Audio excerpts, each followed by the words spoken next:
President Assad thinks he's winning. He thinks he's basically almost to the finish line.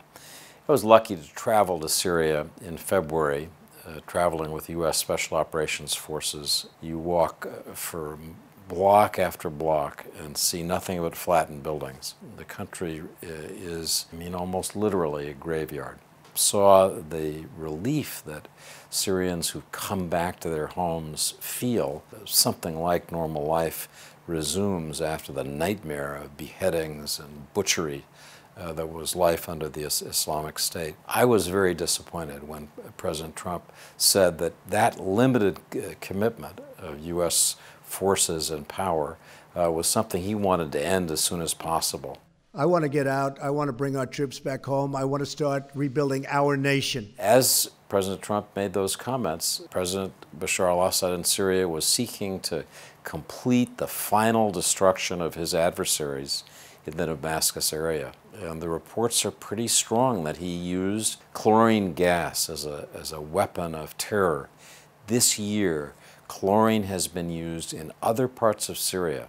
It's only in this most recent attack that the destruction was so bad that it was impossible for the world to stay silent. The goal of U.S. policy going forward needs to be to try to stabilize Syria.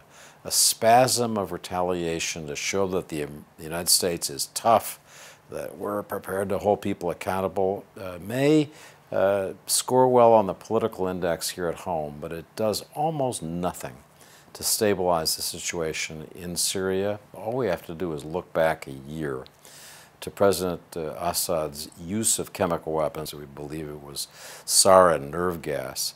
President Trump responded to that by bombing a Syrian airfield from which the planes that dropped these munitions took off. The damage was repaired within hours, we're told. Assad continued on his way, savaging the opposition in Syria. President Trump called Assad Animal Assad. That's crude, but dropping chlorine weapons on civilians should be absolutely unacceptable. I think the action by the U.S. that makes the most sense is to say it will not be possible for you to cross the finish line if you continue these barbaric tactics. Our efforts in Syria will be better if we're working with the French, the Saudis, the Emiratis. I think the U.S. is most effective in the Middle East and everywhere else in the world when it acts jointly with allies. That has not been President Trump's strong suit.